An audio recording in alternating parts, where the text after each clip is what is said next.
바울은 골로새서 마지막 부분을 마무리하면서 자신의 동역자들의 이야기를 지금 하고 있습니다.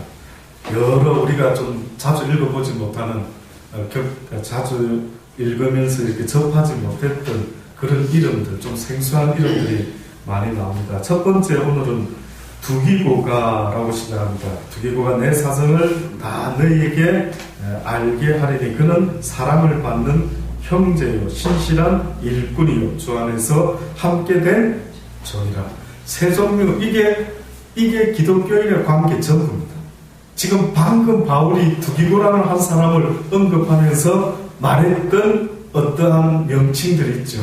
이게 어떻게 보면 그리스도 안에서 우리 모두도 똑같이 가지고 있는 관계, 이게 바로 이 세 가지의 관계. 첫째는 뭐였습니까? 그는 사랑받는 뭐라고요? 형제다. 왜 이런 말을 썼을까요? 제가 어렸을 때 기억이 납니다. 교회를 다니다 보면요, 어떤 특별히 청년부나 이런 데 이제 가면은 아주 친절하게 생긴 자매, 굉장히 아주 착하게 생긴 자매가 특히 이 남자 청년들을 이렇게 가까이 가기는 참 보통은 좀 거리감이 느껴지는데, 새로운 남자 청년이 오면은 호칭이 이런 자매들이 있었습니다. 형제님, 또 어떤 남청년 자매님 또 이렇게 부르기도. 혹시 기억나십니까? 그때 저는 형제라고 말할 때 저 어디서 형제가 나왔지? 나는 저 사람 형제도 아니고 자매도 아니고, 그런데 왜 나를 부를 때 형제님, 자매님 그렇게 부르지 않습니까? 왜 나를 그렇게 부르는가라고, 그 근거가 무엇이길래 그럴까? 그게 뭔지 아십니까? 성경에 보면 저가 깨닫기는, 이거는 저가 깨닫기는 왜 이분들이 형제님, 자매님 이런 호칭을 썼을까 봤더니만 바로 마가복음 3장에 있는 말씀 때문에. 세 공간복음에 다 있습니다. 마태도 있고 마가에도 있고 누가에도 다 있는 말입니다. 그런데 보니까 특히 마가복음을 보면은요, 마가복음 3장 31절로부터의 말씀에 보면 우리가 잘 아는 이야기가 있죠. 예수님이 사람들에게 설교를 할 때가 있었습니다. 늘 설교하셨지만 그날따라 설교를 하고 계신데, 성경에 보니까 모친과 동생들이 아마 예수님 설교 중에 밖에 서서라고 하는 거 보니까 아마 실내에서 말씀을 증가하고 있었던 모양이죠. 근데 어떤 사람이 와서 그렇게 이야기를 합니다. 예수님, 모친과 동생들이 밖에 서서 예수님을 부릅니다 라고 전달을 합니다. 거기 보니 무리가 예수를 둘러앉았다가 여짜오되 보소서 당신의 모친과 동생과 누이들이 밖에서 찾는 것 같으니 설교 그만 좀 하시고 빨리 그래도 먼저 가보십시오. 무슨 급한 일이 있는 건 아닐까요? 이런 분위기가 어떻게 보면 연출될 수 있지 않겠습니까? 왜? 설교 중에 찾는 거 보니까 설교를 하는데 뭐가 급한 일이 생겼는지, 그래서 누군가가 전달했는데 아마 거기 있는 사람들이 또 이야기를 하기를, 예수님, 당신의 모친과 동생들과 누이들이 밖에서 찾는 것 같습니다. 그때 하신 예수님의 말씀 때문이다. 그때 예수님 뭐라 하셨다고요? 누가 내 모친이며 누가 어떻게 보면 내 동생이냐 하시고, 둘러 앉은 자들을 둘러보시며 가라사대 내 모친과 내 동생들을 보라. 누구든지 하나님의 뜻대로 하는 자는 내 형제요 자매요 모친이라. 형제요 자매요 이런 말은 말이죠. 모친 표현은 잘 좀 쓰십니까? 예. 그래서 연세 많은 분들 오면 여기 모친님 여기 앉으십시오 이렇게 또 할 수도 있을 것 같고요. 그래서 그랬겠구나. 그래서 그리스도 안에서 보니까 누가 형제 자매 모친인가 라고 봤더니 하나님의 뜻대로 하는 자는 내 형제요 자매요 모친이다. 세상은 혈육관계로 이루어져 있죠. 세상은 피를 나누어야만이 그가 내 형제요 내 자매라고 내 혈육이라고 그렇게 말합니다. 그러나 예수님이 이 땅에 오셔가지고 우리에게 새로운 혈육관계를 이야기하시는데, 뜻밖에도 피를 나눈 형제 박씨 집안의 자매들만 자매가 아니라, 비록 박씨는 아니라도 송씨라도 최씨라도 다른 어떤 성을 가진 사람이라 할지라도요, 그리스도 안에서 하나님의 뜻대로 살아가는 사람들, 이 모두는 우리의 부모, 형제요 자매요 모친이다. 문제는 하나님의 뜻인데 엄격하게 엄격하게 말하면 교회 다니는 사람을 말하는 게 아닙니다. 성경에서는 엄격하게 말하는 것은 교회 다니는 사람을 말하지 않습니다. 심지어는 복음을 전하는 사람이라 할지라도 성경은 뭐라고 말합니까? 아무리 네가 길거리에 서가지고 선지자 노릇을 하고 하늘에 불을 내리고 권세를 가지고 귀신을 쫓고 능력을 행한다 할지라도 하늘에 계신 내 아버지의 뜻대로 행하지 아니하면 어떻게 된다고요? 나는 너를 알지 못한다. 그러면서 뭐라고 하셨습니까? 불법을 행한 자들아 내게서 떠나가라. 와, 너무 심하지 않습니까? 그래도 한평생 목사고 교회에서는 최고의 어떻게 보면 왕의 자리에 앉아서 온 교인들의 존경을 받을 수도 있고 목사님 말씀 한마디면 막 그냥 무조건이고 이런 위치에 있는 그 어떠한 사람을 갖다가 주님이 하시는 말이 네가 아무리 내 이름으로 설교를 하고 네가 아무리 천사의 말을 하고 네가 아무리 능력을 행하고 놀라운 일을 했다 할지라도 하늘에 계신 내 아버지의 뜻대로 행하지 아니하면 그러면 여쭤볼게요. 하나님의 뜻은 뭡니까 도대체? 지금 하나님의 뜻대로 하지 않은 일과 주의 이름으로 선지자 노릇하고 불을 내리고 능력을 행하고 예언기도 하고 막 잡아뜨리고 안수기도 하고 엄청나게 놀라운 능력을 행하는데 이 사람의 이 불의의 사람을 주님은 하나님의 뜻대로 행한 자의 기준이 아니다라고 말하고 있습니다. 비록 이런 것을 했다 할지라도 이것이 하나님의 뜻이 아닐 수도 있다라고 말하는 거예요. 교회를 아무리 열심히 다닌 것이라 할지라도 이것은 하나님의 뜻이 아닐 수도 있고 아무리 너희가 교회에 대한 열심히 충만할지라도 나는 너희를 알지 못한다. 네가 아무리 교회를 열심히 다녔고 3대 4대 목사 집안이고 할지라도 나는 너희를 알지 못한다. 자, 그러면 도대체 무엇이 이것보다 더 중요할 수 있느냐 이거죠. 저와 여러분은 교회 다니면서 뭘 배웠습니까? 전도, 복음 전하고 전도하고 능력 행하고 그러면은 안수기도 받으려고 얼마나 줄을 섭니까? 그런데도 불구하고 하나님은 이것은 하나님의 뜻이 아닐 수도 있다라는 걸 전제로 하나님의 뜻대로 하지 않으면 아무리 이렇게 했다 할지라도 나는 너를 알지 못한다. 이 불법을 행한 자들. 자, 다시 한번 생각할 시간을 드렸죠. 불법이 뭐겠습니까?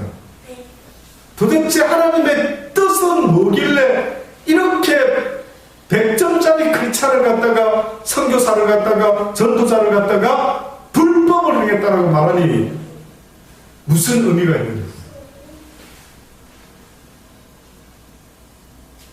그러면 여러분 생각에 좀 느낌이 오는 분이 있을 겁니다. 그게 뭐냐면 내가 복음을 전한다고 내가 교회 열심히 다닌다고 하나님이 무조건 나를 기뻐하시지는 않을 수도 있구나.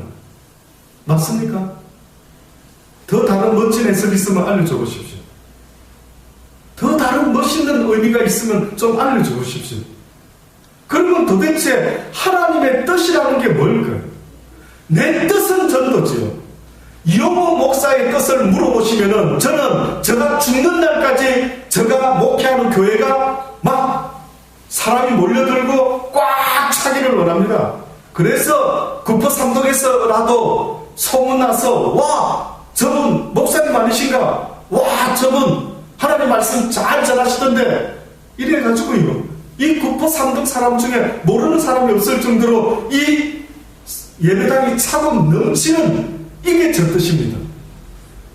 저는 그래서 그것을 위해서라면은 목숨을 걸고 목회를 하고 복음을 전하고 전도를 애를 쓰고 이거는 저의 뜻입니다. 그런데 뜻밖의 성경에 말씀하는 것은 하나님의 뜻은 그럴지 않을 수도 있다는, 하나님의 뜻은 네 뜻하고는 반대일 수가 있다.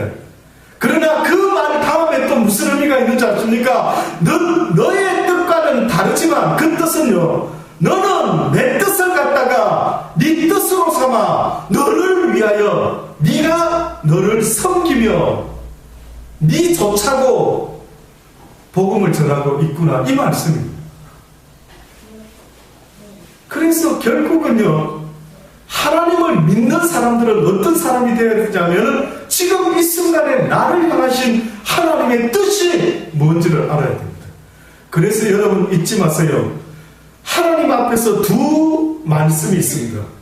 지금과 같은 제가 읽었던 성경 66권의 말씀, 이것을 뭐라고 말할 수 있느냐면 기록된 말씀이라. 66권 성경 기록된 하나님의 말씀.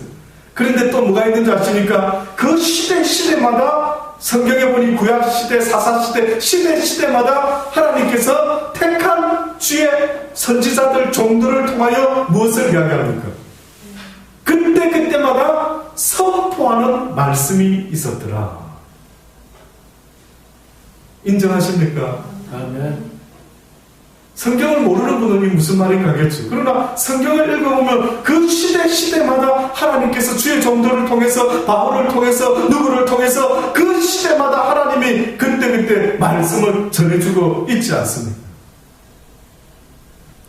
그래서 하나님께서는요, 기본적인 것은 이 성경 66권을 통해서 구원을 얻으라는 것입니다. 그러나 바울과 같은 사람은 열심히 복음을 전하려고 애를 쓰고 있을 때 때로는 성령께서 막더라는 거죠. 오늘은 이곳에서 전하지 말아라. 오늘은 저곳으로 그냥 가라. 결국 하나님의 뜻이 뭔지를 모르면 안 된대.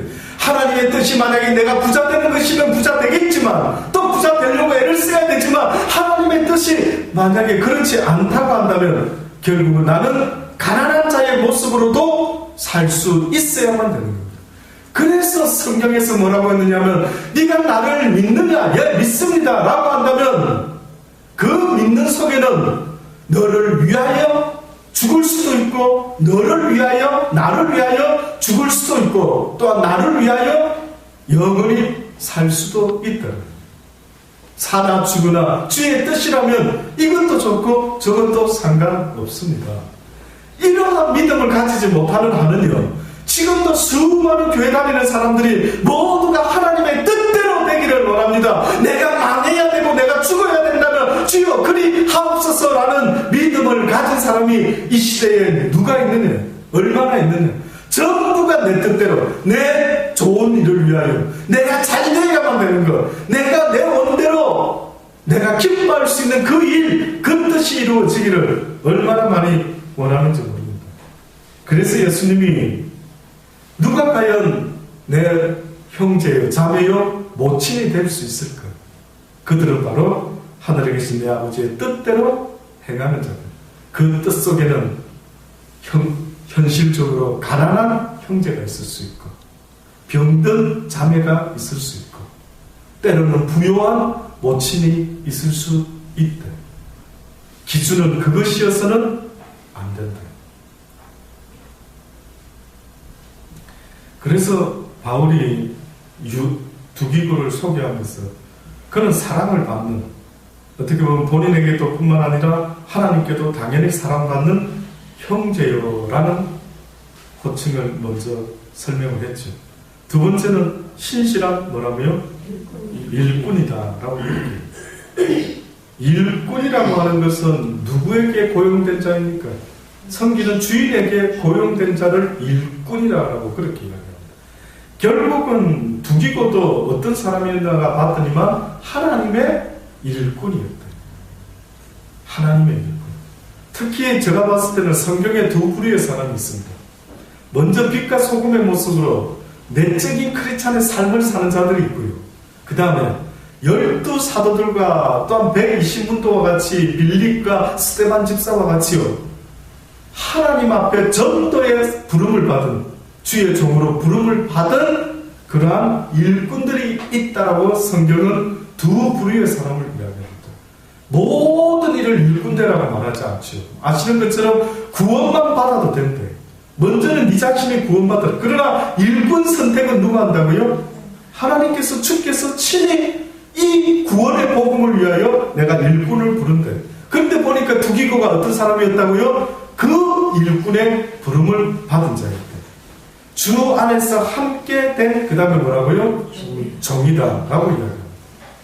성경에서 자주 듣는 이야기, 바울은 늘 뭐라고 표현합니까? 자기는 누구의 종이라고요? 예, 종이다라고 늘 자기를 소개할 첫머리에 그렇게 이야기합니다. 종은요, 자기의 의지대로 뜻대로 살아가는 자가 아닙니다.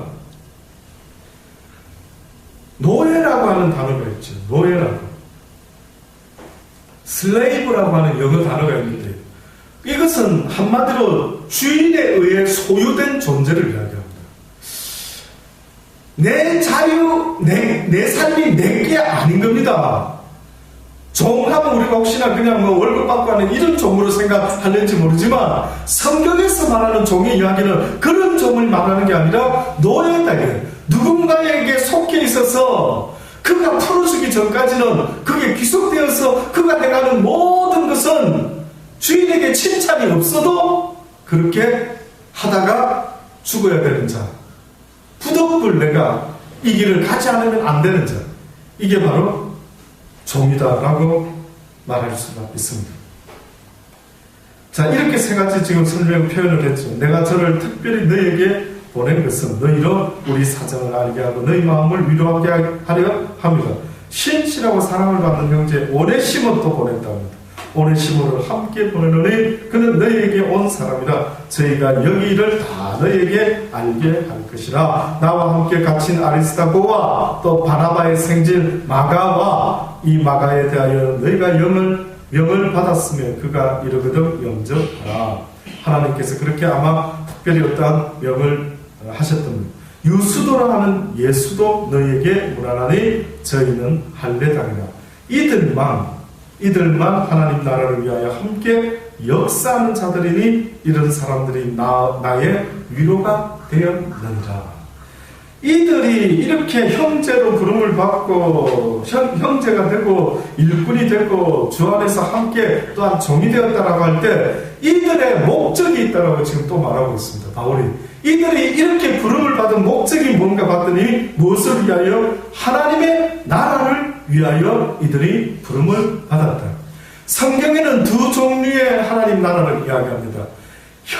이 땅에서의 하나님 나라와 죽어서 어떻게 보면 가는 나라. 그러나 때로는 어떤 이는 죽지도 아니하고 들림을 받을 수 있는 그러한 때가 마지막에 올 것이다 말하는 것처럼, 하나는 이 땅에서의 눈에 보여지지 않는 어떻게 보면 무형의 하나님 나라가 있다고, 또 한 나라는 어떻게 보면은 보여지는 나라, 언젠가 마지막 때 예수님을 찌른 자도 볼 것이요 모든 이 땅의 인간들이 다 그분이 영광을 가지고 그의 나라와 함께 이 땅에 임하게 되는 걸 보게 될 때가 있다라고 말했던 것처럼, 볼 때가 있는 그 하나님의 나라, 최소한 죽으면 갈 수 있는 나라가 있다는 것. 첫째, 하나님의 나라 중에 죽어서 가는 나라 말고 마지막 때의 영광을 가지고 오시는 그 주의 나라 말고 어떤 나라가 있는가 보았더니만 성경은 뭐라고 이야기합니까? 어떤 나라가 있다고요? 주의 성령으로 너희가 귀신을 쫓아내는 것이면 이미 너희 마음속에 무엇이 임했다고요? 하나님의 나라가 임하였느니라. 결국은 하나님의 나라는요, 어떠한 장소적인 개념이 아니라 어떠한 상태라고 말씀드린 적이 있죠. 어떠한 상태냐?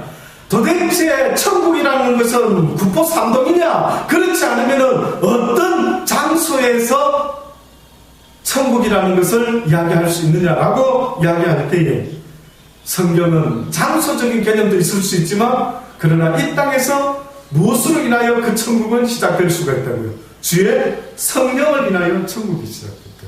부럽지 않습니까?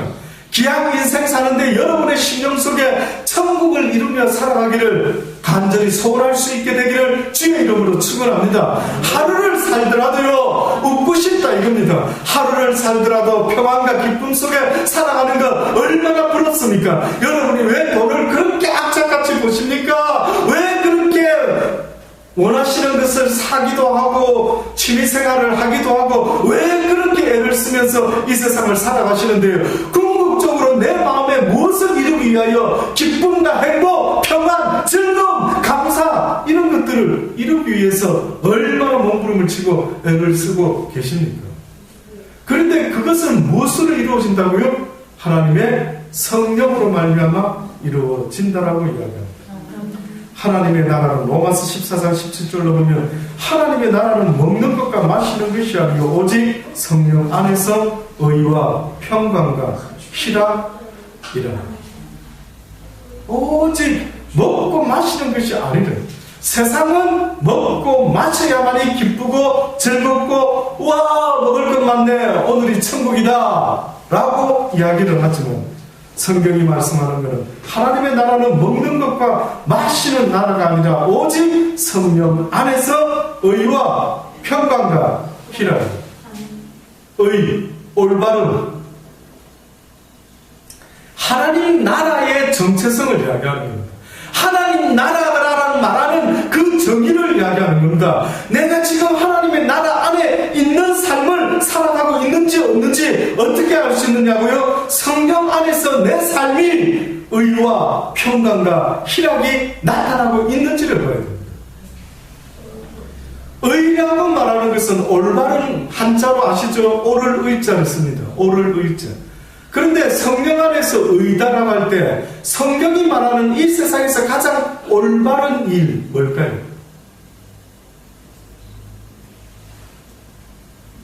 먼저 그의 나라와 뭘 구하라고요? 의를 구하라. 성경에서 말하는 의가 뭘까요? 가장 올바른 것, 또다시 쉽게 말하면 성경에서 의인이라고 부를 만한 유일한 분이 있는데 혹시 누군지를 드러나 보셨습니까?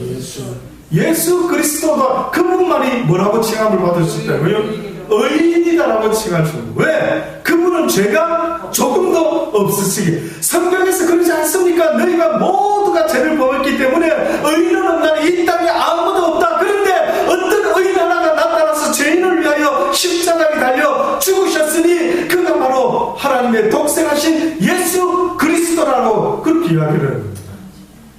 그러니 성경에서 너희가 먼저 그의 나라와 그의 의를 구하라 라고 말할 때에 그 의는 바로 예수 그리스도.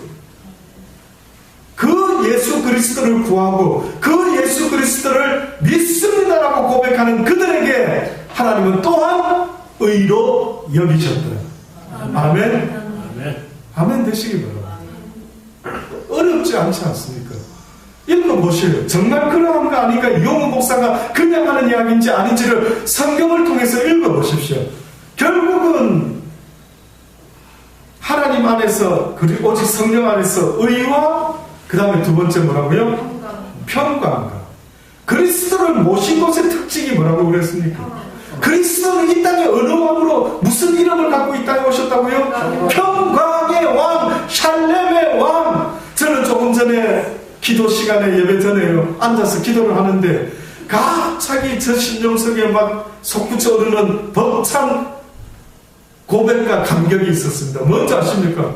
갑자기 기도 중에 저 마음속에 주여 당신이 나의 왕이라서 좋습니다. 이 사단놈이 나의 왕이었으면 내가 얼마나 인생이 저주스럽고 절망스럽고 그런데 이 세상에서 당신 같은 신이, 당신 같은 사랑의 신이 나의 왕이 되어주셔서 너무너무 기쁩니다. 나의 왕이시여, 평화의 왕이시여, 인자하신 왕이시여, 사랑의 왕이시여, 온유하신 왕이시여, 당신이 내 왕이라서 너무너무 좋습니다라는 이런 생각 때문에 갑자기 앉아있는데 가슴이 얼마나 벅찬지 모릅니다. 대한민국의 박근혜 대통령을 뽑았을 때에 많은 사람들이 와 좋은 대통령을 뽑아서 좋겠다 라고 했는데 얼마 되지 않아서 뭐라고 말합니까? 실망하고 낙심하고 뭐 또 어쩌니 저쩌니 모든 사람을 만족시켜줄 수 있는 왕이 이 세상에 대통령이 있을 수 있을까? 그런데 뜻밖에도 예수 그리스도 그분은 이 땅에 사는 불쌍한 우리 인생들에게 무엇으로 찾아오시냐면 살렘의 왕, 평강의 왕, 예루살렘의 왕으로 이 땅에 오셨대요. 그래서 그분이 내 속에 거하시게 되면 무슨 일이 벌어진다고요? 내 마음에 평강이. 이런 이야기 아십니까? 풍랑이 막 솟구치는 바다 위에 배가 있습니다. 근데 풍랑이 치는데 배는 깔아 앉을까요? 배는 가라앉지 않고 떠 있을까요? 떠 있습니다. 왜 떠 있을까요? 그것까지는 잘 모르겠어요. 중심이 잡혀있기 때문에. 예, 물론 중심이 잡혀있고 배니까 뜨지요. 뭐 이렇게 너무 아동틱하게 말씀하실 수도 있겠지만 지금 저 뜻을 잘 혹시 이해 못하신 분을 위해서요. 근데 배가 가라앉지 않고 왜 떠 있습니까? 너무 쉬운 질문인데.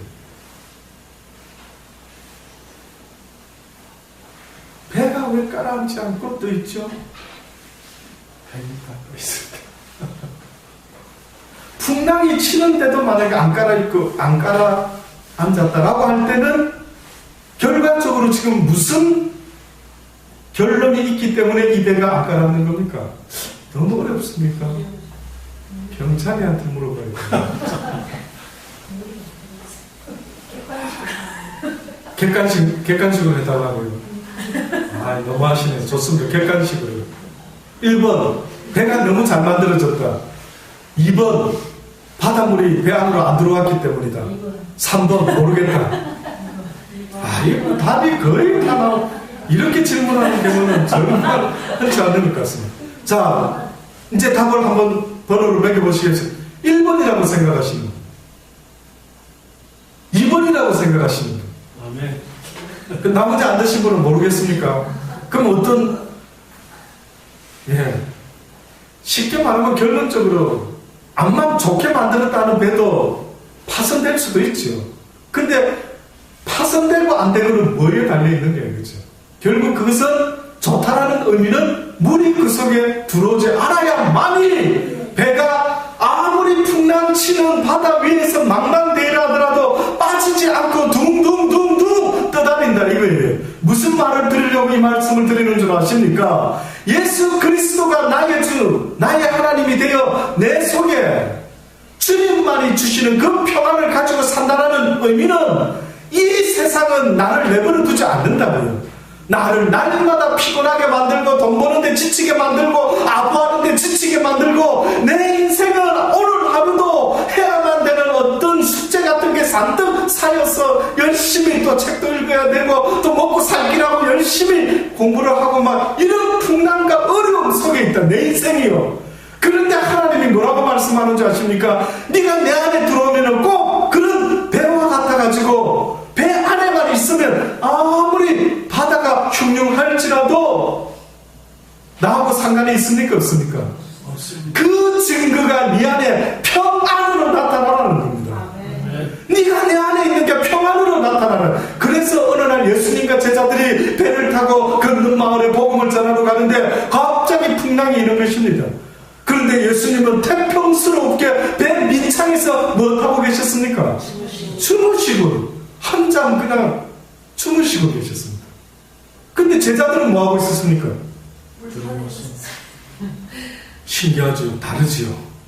제자들하고 예수님의 행동이 너무 다릅니다. 예수님은 그럼 또 질문 또 한 번 더 해볼게요. 죄송합니다. 생각할 것도 많고 인생 복잡한 일도 많은데 자꾸만 물어봐서 너무 죄송합니다만, 그러나 한 번 더 생각해 보십시오. 예수님은 무엇 때문에 그 풍랑이 있는데도 배 밑창에서 잠을 주무실 수 있는 그 도대체 그분, 그리고 제자들은 두렵고 떨림으로 이러다가 우리 죽는 거 아니야, 이걸 어떻게 하면 좋지? 그런데 주님 어디 가셨어? 아니 주님은 왜 잠자고 계시는 거야? 도대체 이 상황이, 도대체 주님은 지금 상황 파악이 안 되시나? 온갖 느낌이 오죠. 솔직히 한번 여쭤볼게요. 왜 다를까요? 왜 다릅니까 도대체? 그러면 여러분 한번 생각해 보세요. 인생 살아가는데 예수님처럼 풍랑 가운데 배 밑창에서 잠자는 인생이 되기를 원하십니까? 아니면 풍랑 칠 때마다 막 벌벌벌 떨면서 어쩌고 이거 빠지는 거 아닌가? 이러다가 막 배가 뒤집어지는 거 아닌가? 이렇게 살고 싶습니까? 그렇지 않으면 아무리 풍랑이 몰아치더라도 이상하게 그 가운데 배 밑창에서 주님처럼 잠을 잘 수 있는 그 사람, 그 삶, 그 신념, 무엇이 정말 복일까요? 무엇이 정말 행복한 사람입니까? 저는 그걸 물어보는 겁니다. 이 이 시대에 과연 행복자는 어떤 사람이 행복한 사람인가? 어떤 사람이 행복한 사람? 그래서 주님이 누구를 부러워해야 될지를 알려주시지 않습니까? 주님은요, 하나님과 함께 하나가 되어 늘 말씀하셨죠. 나를 본 자는 곧 아버지를 본 것이요. 내가 아버지 안에 내가 하나 되었던 것처럼, 우리가 하나 되었던 것처럼 너희도 나와 그렇게 하나가 되기를 원한대. 그러면 세상에 어떤 걱정도 금신도, 왜? 누가 나와 함께 하기 때문에 파도와 바다와 풍랑과 온갖 것을 창조하신 전능자 그분이 나와 함께 하기 때문에. 와, 멋진 믿음 아닙니까? 멋진 믿음 아닙니까? 그러니 예수님의 말씀 한마디면 풍랑이 어떻게 했다고요? 잠잠하게 되었대요. 저와 여러분이 믿고 있는 하나님의 수준이 그 정도인데 와닿지 않죠? 너무 높았어. 너무 아버지 수준이 높으니까 실감 안 나지요? 우리는 돈만 많이 주면 멋진 하나님, 멋진 가시라고 말하지만, 그런데 우리가 믿는 그 하나님은 돈만 주는 하나님이 아니라 어떻게 보면 온 천지 삼라만상도 그분의 말씀만 받으면 복종하는 그런 하나님입니다. 무에서 유를 창조하신, 죽은 생명까지도 말씀만 받으면 다시 살려내시는, 이걸 믿으십니까? 그래서 성경은 우리에게 뭐라냐면 너 믿은 대로 될지어다. 네 믿음에는 카트라인이 없기를 바란대. 네가 믿는 대로, 주님은 이거는 못하실 거야. 그래? 그러면 거기까지만. 이겁니다. 저는 여러분의 믿음이 날로 하나님의 말씀과 이 진리를 배우면서요, 아주 높고 넓은 믿음을 가지실 수 있게 되기를 간절히 주의 이름으로 축원합니다. 아멘. 언짢게 한번 사는 인생 완전히 한번 믿어보는 거죠. 죽으면 죽으리라. 죽기밖에 더 하겠습니까, 아버지? 그런 믿음이 그 당시 때 없었던 겁니다. 아무도 없었던 거예요. 유대인 가운데, 이스라엘 백성 가운데 없었어요. 그런데 드디어 어느 날 주님께서 복음을 전하러 다니시다가 놀라운 믿음을 만난 자를 성경은 소개하고 있죠. 그의 이름은 누구요? 예? 예. 한 백부장이 나타났어요. 근데 이 백부장이 유대인이 아니었습니다. 그렇죠? 그런데 이 유대인도 아닌 로마 사람이었던 것 같은데 이 백부장이요, 어느 날 하인이 아파가지고, 뭐 대단한 것도 아닌데 뭐 하인놈 하나 죽든지 살든지 무슨 상관입니까? 근데 참 그 하나님을 섬기는 자들의 마음 보십시오. 하인 하나 별것도 아닌 그 인생이 아프다고 누구를 찾는 겁니까? 주를 찾는 거지. 그런데 뭐라고 말합니까? 주님이 오시려고 했지만 또 사람을 얼른 보내가지고 뭐라고 말합니까? 제발 주여 우리 집에까지는 오지 마시기로.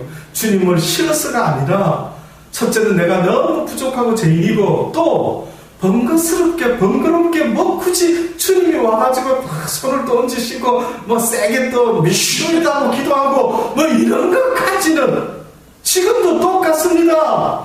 뭐 어떻게 보면은 제가 가가지고 뭐 기도를 해줘야만 되는 이런 사람도 있었는지 모르지만, 주님은 뜻밖에도 저에게 깨닫게 하시기는 뭔지 아십니까? 그들로 하여금 그들이 있는 장소에서 나를 향하도록 해라. 나에게 도움을 청하는 백성으로 만들어라. 네가 가서 일일이 내가 기도해 드릴게요. 자, 일어나라 해서 나를. 그러면은 뭐 수백 명, 수천 명 전도할 때 일일이 그 하다가 한 몇십 년 걸리지 않을까요? 매일 신방 쫓아다니면서 죽은 자 살리기라고 할 때 주님은 그냥 너는 그들이 나를 향하도록 해라는 겁니다. 그럼 어느 곳에 있든지 너의 믿음만 있다면 무엇이든지 넘치 못함이 없다. 너와 내가 1대1로 일하자. 백부장이 그 믿음입니다. 백부장. 주님이 오시려고 했더니 뭐 나 같은 죄인집에 번거롭게 와서 손 얹고 뭐 어떻게 하지 마세요. 그냥 말씀 한마디면 됩니다. 그러면서 무슨 비유까지 그가 듭니까? 나도 내 밑에 부하가 있는데, 인간들도 이 지위 계통 가운데 이야기하면은 그렇게 명령에 순종하는 게 부하의 본분인데, 주님은 어떤 줄로 알고 있은 겁니까? 그분이 온 세상에 주로 알고 있습니다. 그래서 병든 자도 사단도 어떤 일도 주님의 말씀 한마디면 어떻게 된다고요? 능치 못할 일이 없고 모든 만물이 그분 앞에 복종한다라는 걸 그래서 믿음 있는 자의 모습을 뭐라고까지 성경은 승화시켜서 표현하니까 너희에게 겨자씨마라 믿음만 있다고 할지라도 어떻게 할 수가 있다고요? 산을 명해서 바다에 던지운다라고 한다면 그 산이 움직인다. 인간만 움직인다는 게 아니었습니다. 말 못하는 피조세계도 파도도 풍랑도 바람도 바다도 어떤 것도 하나님의 명령에 순종하는데 그 하나님과 같이 주님과 같이 할 수 있는 자는 무엇을 가진 자라고요?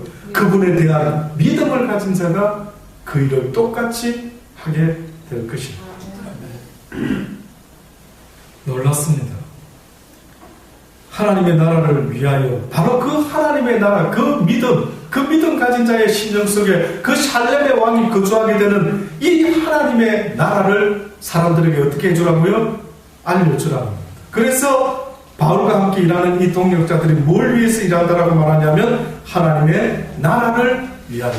그래서 성경이 예수님도 그랬고 세례요한도 복음을 전할 때 첫 번째로 하신 말씀이 뭐였습니까? 회개하라. 무엇이 가까웠다고요? 천국이 하나님의 나라가 가까웠느니라. 그러니 그 당시 때 사람은 진짜 가까웠는 줄 알고 어떻게 했겠습니까? 막 집이고 뭐고 다 정리를 하고. 근데 그 시대에 주님이 그래서 금방 아버지 나라가 임할 줄 알고 이제 이 세대가 이 세대가 가기 전에 내 나라가 임하게 될 것이다 이랬더니만 그들은 무슨 나라를 생각했던 겁니까? 제가 하나님의 나라는 두 나라가 있다고 분명히 말했죠. 한 나라는 눈에 보이는 나라가 나중에 있을 것이요 볼 수 없는 영적인 나라가 있다고. 그때 사람들뿐만 아니라 마지막 때 주의 영광이 임하는 그 하나님의 나라가 임하는 그걸 볼 자도 있지만 죽을 사람도 있지 않습니까? 그런데 이들은 볼 수도 있답니다. 꼭 인생 마지막에 태어나가지고 살아야만이 보는 게 아니라 그 전에 살다 죽더라도 하나님의 나라는 공이 이 땅에서부터 시작된다. 그걸 몰랐던 것 같아요. 그 사람들은 그걸 이해를 못했던 것 같아요. 그래서 하나님의 나라가 자기들의 눈으로 보게끔 임하는 줄 알았는데 그 세대가 가기 전에 임할 줄 알았는데 임하지를 않았던 것입니다. 그러나 성경은 우리에게 분명히 말합니다. 그 하나님의 나라가 너희 속에 임하는데 어떻게 임하나 봤더니만 너희가 주의 이름으로 성령을 힘입어 귀신을 쫓아낼 수 있는 상황이 벌어진다면 그 증거 하나가 어떻게 보면 하나님의 나라가 이미 너희들 가운데 임한 것이다. 하나님의 나라는 보도록 임하는 것이 아니요 여기 있다 저기 있다 말하지 못할 것이요 이 방에 저 방에 저 나라에 이 나라가 아니라 바로 너 가운데 아버지의 나라가 임하게 될 것입니다. 그러니 그 하나님의 나라가 임한 사람들의 삶의 모습 대부분 아시죠? 죽어도 개의치 않고 주님 계신 것이면 어딘지 어디에든지 가지 못할 곳이 없다라고 말하면서 매를 맞아도 주여 감옥에 갇혀도 주여 핍박을 받고 능력을 받아도 주여 그 사람이 정신병자가 아니에요. 하나님과 함께 동행하는 그들의 영적인 영혼의 상태는 어느 곳에 있든지 그 평화가 그들을 주관하고 있기 때문에 그들은 슬퍼할 이유가 없는 거예요. 그들은 괴로워해야 될 이유가 없는 거예요. 마지막으로 끝으로 바울이 쭉 이야기를 합니다.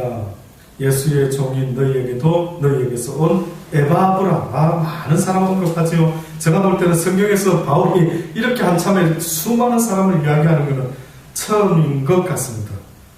에바브라가 너희에게 무난하니 제가 항상 너희를 위하여 애써 기도하여 너희로 하나님의 모든 뜻 가운데서 완전하고 확신 있게 서기를 구했다. 하나님의 모든 뜻 가운데서라고 늘 말합니다. 이 사도들의 말 속에 가만히 읽어보면요, 너희가 주 안에서 그리스도 안에서 그리스도와 함께 하나님의 뜻 가운데 계속해서 이런 표현을 쓰고 있는 것입니다. 완전하고 확신 있게 서기를 구하나니 그가 너희와 라오디게아에 있는 자들과 히에라볼리에 있는 자들을 위하여 많이 수고하는 것을 내가 증거하노라. 사랑을 받는 법은 누가? 또 데마. 많은 사람이 언급됩니다. 너희에게 문안하느니라. 라오디게아에 있는 형제들과 룸바와 그 여자의 집에 있는 교회에 문안하고, 이 편지를 너희에게서 읽은 후에 라오디게아인의 교회에게서도 읽게 하고, 또 라오디게아로서 오는 편지를 너희도 읽으라. 아기뽀에게 이르기를, 자, 이게 결론입니다. 아기뽀에게 이르기를 주 안에서 받은 직분을 삼가 이루라. 나 바울은 친필로 문안하느니 나의 매인 것을 생각하라.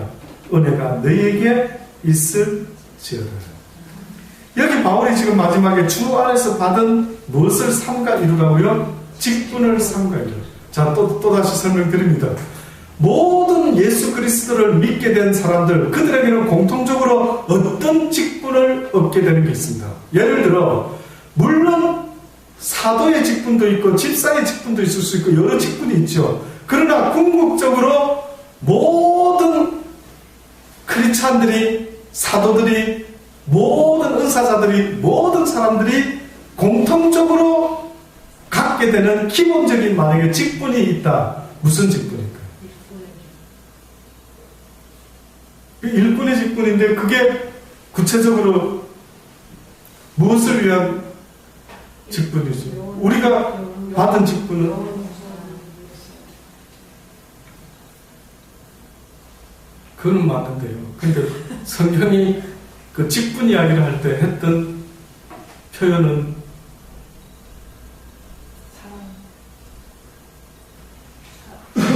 화평케 하는 직책을 주셨다. 기억나시죠? 예. 그러니까 여러 단어 맞어요. 다 틀린 건 아닌데 굳이 성경이 직책 이야기를 할 때 뜻밖에도 바울이 뭐라고 말했냐면 화평케 하는 직책을 주었다라고 이렇게. 결국 화평은 누구와 누구의 화평을 말합니까? 인간과 인간의 화평을 말합니까? 아니면은 인간과 하나님의 화평을 말합니까? 인간과 성경은 하나님과의 화평을 말했다 이거죠. 그러니 결국 모든 그리스도의 일꾼, 그들이 받은 직책이라고 하는 것은 결국 무엇을 위한 평화를, 화평을, 어떤 화평? 하나님과 인간의 화평을 위하여 그들은 직책을 받았다. 이것 때문에 나 바울은 어떻게 됐다고요? 그리스도의 사랑의 노끈에 어떻게 보면 메인바 되었다. 그래서 내가 이 일을 하기 위해서 어떻게 바울은 그래 당신은 이렇게 힘든데 핍박받는데 할 수 있습니까? 했더니만 내가 어디에 매여있다라고 말하면 어디에 매여있다고요? 그리스도의 사랑에 매여있다. 사랑의 종이 된 겁니다. 그 사랑을 가지지 못하면 주의 종들은 감당하기가 힘이 어려운 겁니다. 크리스찬으로 살아가기 어려운 겁니다. 우리가 사랑이 눈이 멀 때는 부모가 반대해도 호적을 파고 그저 부잣집 부모 밑에 살았다가 전세방, 달세방, 완룸에 살아도 사랑하는 사람만 있다면 어떻게 합니까? 그 사랑이 매여가지고 어디든 상관이 없대요. 그리스도가 지금 그 말을 하는 거예요. 네가 나와 함께 사랑에 묶였으니, 매였으니 이제는 내가 어떤 어려움과 힘듦도 견뎌내겠대. 그러니 여러분 크리스찬으로 살아갈 때 결코 세상에 사단은 여러분을 내버려 두지 않습니다. 많은 사람이 예수 믿으면 모든 게 만사형통이라는데 누가 그랬다 이 이야기를 했는지 뭐 삼박자 축복이니 뭐니 누가 그런 이야기를 했는지 모르지만은요, 뭐 네 영혼이 잘된 것 같이 범사가 잘되고 땅에서 건강하고 잘 먹고 잘 산다라고 말하는데 예수 그리스도를 믿는 그 순간부터 사단은요 우리를 잡아 죽이려고 두루 다니며 삼킬 자를 삼킨다. 어떤 자를 말할까요? 어떤 자? 사단이 왔을 때 가장 싫어하는 자가 누굴까요? 저 같은 사람입니다. 예수 좀 잘 믿어보고 성경 공부 좀 하려는데 안 되는 거예요. 여러분 경험 안 해봤습니까? 성경 좀 읽어보려 하면 어디서 전화 오고 성경 좀 읽어보려면 어떤 늘 얻어먹기만 하던 놈들이 갑자기 한턱 쏘겠다고 연락 오고 뭐 성경 좀 보려 하면은 뭐 별일이 다 생기고 와 지난날을 한번 체크해보세요. 성경 읽으려 했더니만 무슨 일이 생겼더라. 몇 월 며칠 몇 시쯤에 성경을 몇 분을 못 읽게 만드는 거 보세요. 다른 건 다 알아갑니다. 교회 가려고 하는데 또 그것을 못 가게 막고 그 교회 드디어 왔습니다. 길을 쓰고 습관을 쫓아 또 사단이 가만히 있지 않는다 그랬죠. 어떻게 안 됐습니까? 갑자기 앉아있는데 머릿속에서 무슨 생각이 나는데, 무슨 생각 날까요? 가스불 끄고 갑니다. 갑자기 저는 주부들 그 이야기 들을 때마다 이해가 됩니다. 요즘 제가 혼자 살고 있기 때문에. 저도 한 번씩 완룸에서 그냥 나오다가 가스불을 껐는가. 예, 저도 그럴 정도인데 평생을 주부로 사신 분 저는 이해됩니다. 그런데 문제는 그 타임이 안 좋다 이거죠. 왜 교회 와가지고 갑자기 가스불이 걱정이 되고 왜 그 생각이 나는지 여러분 생각 그냥 난 것 같지요? 아니요. 예배 시간이 딱 맞추면 갑자기 껐어 이 생각이 쑥 들어오고 예배 마치니까 뭐 갑자기 끈 게 생각이 나. 희한한 이렇게 사단이는요 계속 삼킬자를 찾는다. 그러다가 나중에는요 그것도 안 통하는 사람이 있죠. 왜? 아버지 말씀을 나 때문에라도 저 목사님 입을 통해서 아버지가 주의 말씀을 전해주셔서 하는데도 막 딴 생각이 나면 어떤 사람은 막 허벅지를 꼬집으면서 예배드리는 사람이 있을는지는 모르겠습니다. 혹시 그런 적 있습니까? 잠 안 자려고 막 허벅지를 딴 생각 안 하려고 막 꼬집어가면서 그러다 또 안 되면 어떤 사람은 잠이 오죠. 혹시 여러분 잠 안 자려고 예배 시간에 막 허벅지를 꼬집어가면서 잠은 안 되는데 그런 적 있어 보셨나요? 저는 그분은요 하나님이 정말 기억할 것입니다. 아마 하나님에게는 기억된 바 될 겁니다. 그래서 만약에 하나님 나라에 갔을 때 꼭 제가 알려드릴게요. 여러분이 주님이 만약에 너 뭐하다 왔니? 그래 물어보시면 주여 이 상처를 기억하시나이까? 이 먹는 자국을 기억하시나이까? 내가 당신 앞에서 예배 좀 정신 차리고 드려보려고 베드로는 야고보는 요한은 주님이 좀 깨어있으라고 했을 때 깨어있지도 못하고 잠에 막 팍 올라떨어져서 퍼지고 잤는데 저는 주여 잠 안 자려고 얼마나 애쓰는 거 보셨죠? 그러다 보니 이 다리가 허벅지가 다 시퍼렇게 멍들었습니다. 주여 이것이 나의 증거이다. 뭐 증거 하나 있어야 될 거 아닙니까? 뭐 있습니까? 뭐 베드로는 바울은 다 핍박의 증거, 순교의 증거, 목자국의 증거, 창자국의 증거, 채찍의 증거, 정처 없이 떠돈 증거, 모든 주의 종들은 증거가 있었겠죠. 그 만약에 여러분 좀 상상을 해보시라고요. 주님 앞에 섰어요. 그럼 젖는 자가 물을 겁니다. 그래 나는 너에게 60년의 시간을 주었다. 나는 너에게 이 땅에 70년, 80년의 시간을 주었다. 너는 무엇 하다가 왔느냐? 증거를 보여줘. 기왕이면 저는 그 증거예요. 남이 갖고 있지 못한 증거이기를 바랍니다. 남이 갖고 있지 못한 증거. 나만이 보여드릴 수 있었던 것. 사랑하는 사람끼리 딴 데서는 점잖게 있으면서 그 사랑하는 사람과 있으면 애교를 떨고 막 온갖 귀여움을 떨고 온갖 장난을 하고 이러는 것처럼 또 그 사랑하는 사람이 아팠을 때에 심리기를 마다하지 않고 약을 사오고 뭐 했던 도무지 남들은 알 수 없는 그 어떤 증거가요. 저는 여러분이 그 하나님 앞에 주여 그때 내가 주님 때문에 내가 주를 위하여 내가 주를 사모함으로 그렇게 내 인생 모든 걸 포기하고 목사되지 않았습니까? 저는 말할 게 몇 가지 있을 것도 같습니다. 주여 목사되지 않았습니까? 세상 직업 한 번도 가져보지 못하지 않았습니까? 그리고 그 좋은 나라 호주에 살다가 2010 몇 년도입니까? 1년도입니까? 2011년도에 공기 좋은 산동네 구포 산동으로 제가 다 내려놓고 오지 않았습니까? 전 말할 겁니다. 그리고 보시지 않았습니까? 3년 가까이에 내 쫓아도 쫓겨나가지 않을 만한 사람들 몇 사람만 앉아가지고 그렇게 열심히 다니는 그들을 위하여 제가 끝까지 하는 데까지 주님 하신 거 못 봤습니까? 해야 될 거 아닙니까? 저도 이야기. 저는 만약에 여러분도 그렇다면 가만히 있어봐. 그러면 저 영호 목사도 저렇게 말한다면 그럼 나도 뭐 말할 게 뭐가 있을까? 뭐 좀 있어야 될 거 아니냐. 그냥 교회는 열심히 다녔습니다. 그러면 주님 이러신다라는 거죠. 야, 니 좋아서 다녔지. 니가 심심하니까 다녔지. 어디 다른 데 다닐 만한 데가 없으니까, 낄 데가 없으니까, 니가 그냥 교회 나와가지고, 그냥, 시드니는 그렇습니다. 초창기에 다 소문이 났죠. 시드니에 이민 온 사람들이 처음에 영어가 안 돼가지고, 그저 주유소 한다. 최고죠. 그 다음에 아니면 거의 다 청소. 월요일부터 토요일까지, 금요일까지는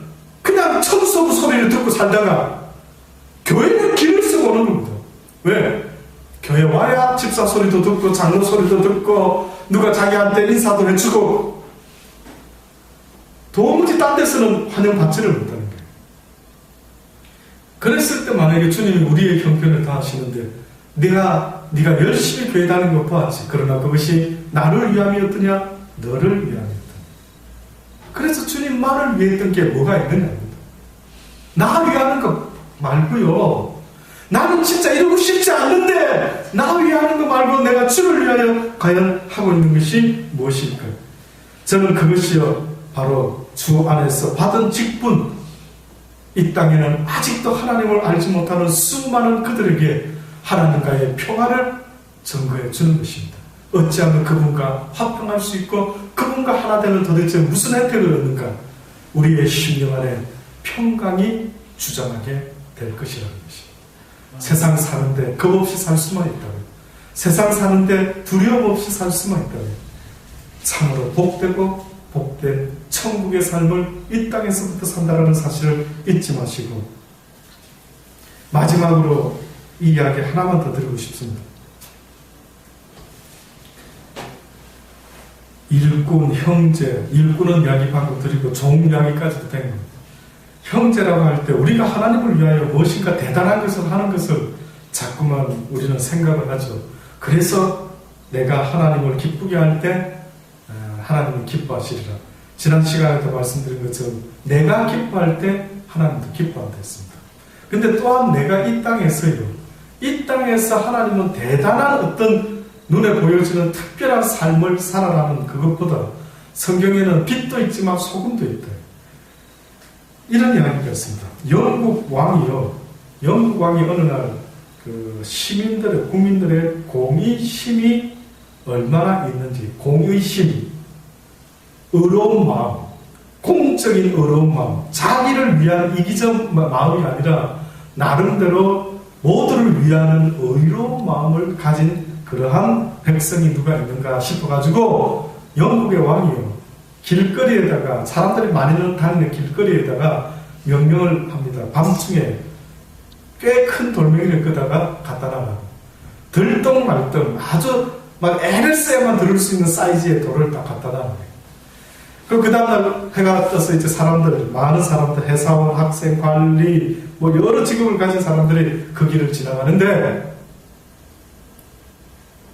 여러분 만약에 자주 다니는 길에, 구포산도 길에 모분제로 길로 이렇게 가고 있는데 갑자기 그 길에 돌멩이가 어디서 난데없이 있는 걸 보면 여러분은 어떻게 하실 것 같습니까?